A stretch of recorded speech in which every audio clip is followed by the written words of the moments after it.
talk about practice today and this week so far, Rhett? Yeah, normal week. Yesterday was our base install day. Today was our situational stuff, and today was really good. How's Sean Gussie been able to practice on? How's he looked so far? He's looking better. He has practiced yesterday and today some, which is a lot more than he's done the last 2 weeks, and so he's definitely steadily improving. Was he able to take any first team reps? Yeah, he's gotten some quality reps. You know, we're trying to be smart with him, but he's getting better, and it's been a positive sign. Rhett, how is the play calling responsibilities different this past week than they have been in the past? You know, a big part of it was the same. I mean, we game plan the same. We kind of do it together on the sidelines the same. You know, we just, you know, just things sometimes were a little different, and just the way with the dynamics worked, but we still did it the same. We were just in maybe different positions on the sidelines. Since the game is over, are you able to, can you say a specific play that was yours, your call as opposed to Gus? It ain't about plays. You know, it's about the fact the kids played good and got the win. Where did your position change? You were closer to the line of scrimmage, is that right? Just sort of just down there more by, you know, Coach Applin and some of those other guys, and just, you know, where I could communicate with players even better. Talk about, is it rewarding? You know, you guys have been sort of grinding all year trying to get in rhythm, and finally did it game 9. Well, it's rewarding that our kids got a hard-fought win against a really good team in a hostile environment, and you know, there was definitely plenty of things we could have done better, but we probably played our more complete game from start to finish. You know, we had, I think it was our 3rd series. We had a 3rd and 2 or 3 that we didn't convert.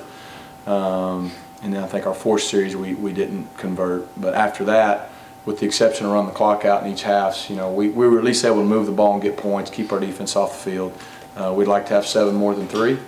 But again, overall, the tempo was better and our kids just played better, and so they get all the credit for that. Does Jeremy make, because of his experience and been here a long time, is it easier to play fast with him in the game? I don't think so. I think we could play fast with either one of them. Was really pleased with Jeremy, just you know, his emotion and how hard he played, and the way he was smart with the football, made plays when we needed to, managed the game very well. I think the guys responded well to him, so it was really good to see, you know, him come back, because he hadn't really played in that kind of role since that LSU game. It was good to see him have that kind of a game. In those first 4 games, you guys had 9 turnovers, and last 5 you've had 1 turnover. How big has that been, the difference? It's huge. I think it's why we've been in every game and had a chance to win every game. And these first 3, we found a way to win the first 2. Obviously the 3rd one, it cost us. Since then, I mean, not that we don't always put an emphasis on it, but I think our kids have done a nice job. Obviously at the quarterback position, both guys have done a better job protecting the ball. And that's going to be key in these last 3 games. Turnovers will probably decide a lot of it.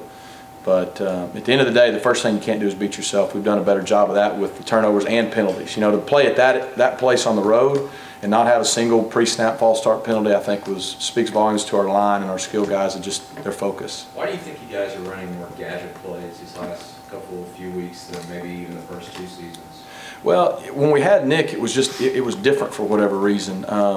Teams didn't overplay certain things, because they just kind of had to stay as balanced as they could, because you never know when someone was going to go this way or Nick would shoot out the backside. And it wasn't necessarily a conscious effort, but we did in the last 2 years. And you know, I don't know the reason other than I feel like just the way Nick's style was and the way we kind of evolved.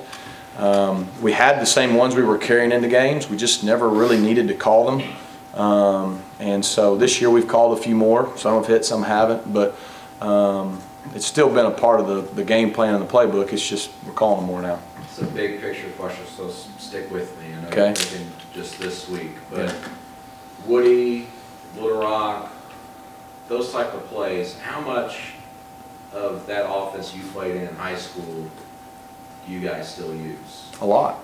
A lot of those plays I ran in high school. You know, you named it anyway. So Woody, I mean, Chris Wood was offensive coordinator, my junior high coach. Coaches in Arkansas now for Coach Malzahn. That's who he named it after. So, I mean, a lot of those things stay the same, and a lot of them tweaked over the years, but the core foundation hadn't changed a whole lot. You ever find yourself flashing back to moments when you guys ran? Not in the moment, no, I don't. But it's always good. The kids enjoy it when those things work, you know.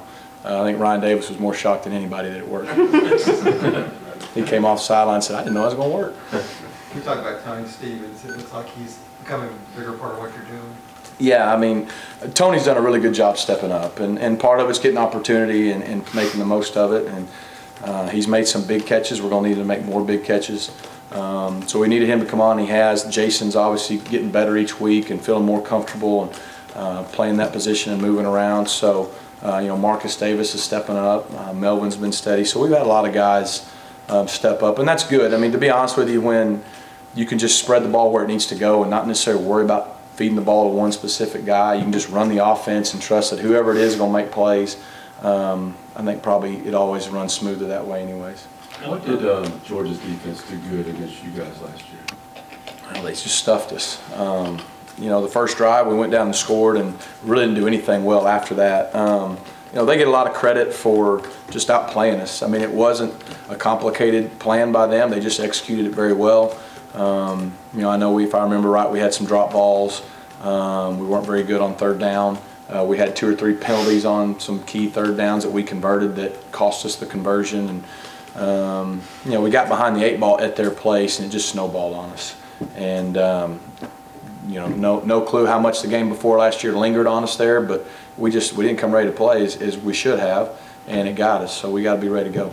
Gus has mentioned that a couple of times, talking about how well Georgia played y'all. Is that something that y'all have talked about, and maybe a little bit extra motivation? Yeah, I mean, they got a great defensive staff. They do a great job. I mean, this is, in my opinion, going to be the best defense we've played so far this year. It's not even close. I mean, statistically, it proves that. They're giving up 18 points a game.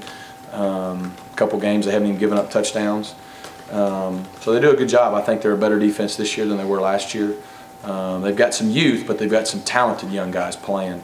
So it's a great challenge for our guys. It's a great challenge just because it's Auburn, Georgia, and you know, we need to play well in front of our home fans.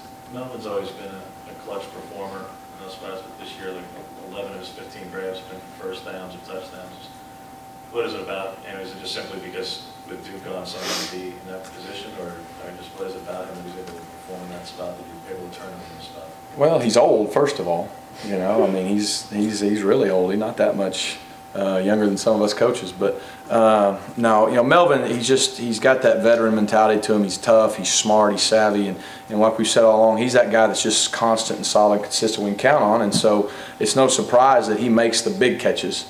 You know, he's not going to be that guy that fills up a stat sheet, but when you need him, he's ready to make a play. And I've been really proud and pleased for him because he's had a long road, and it's been good for him to have a solid year so far. But I don't know if it had anything to do with him stepping up more than the other. I mean, he was always going to play and be a part of it, and I think it's been about what we thought. We know you're Gus's eyes in a lot of ways, but on that Prairie Jordan hair, he wasn't looking.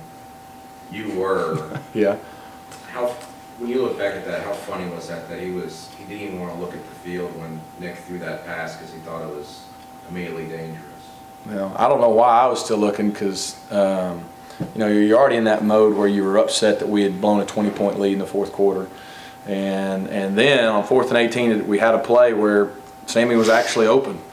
And so we're all looking at that, and Nick decides to throw the post to Ricardo. And so I was looking just out of sheer fear of when it did hit the ground of what I was going to have to do to figure out why we didn't throw the guy was open. And luckily he caught it, so I didn't have to deal with that. I have no idea why he wasn't looking, but it worked out. 2 years later, Rhett, can you say how you graded that when you went back? Do what? So now that it's 2 years later, can you say what you said in the film room? How I graded it with Nick? Good job. just like we drew it up. You know, it's kind of one of those deals. If you're going to do it, you better be right. If not, you're wrong. So, yeah, he didn't get a minus for that. You know where the ball is? Huh? You know where the ball is? I don't. I have no idea. It'd be a good study. The importance of getting Ricardo, Jason Smith involved in the running game, how big was that for you guys last week? It was big. We got perimeter yards, and we were able to, you know, we had over 300 yards, but it wasn't all the running backs. You know, obviously you said Ricardo and Jason, and it was really good. I mean, that's when we're at our best, when we can, like you said, spread it around, and a bunch of different guys are involved. So, you know, it just kind of all came together. You may not know this, but they say for a bowl game, if you go to a bowl game, you guys play the next 8 games here at home. I heard that. What do you think of that and the advantages of that? We got a great home crowd, man, and it's always nice to not have to get on a plane and travel and, you know, get back at 3:30 a.m. like we did last Sunday morning.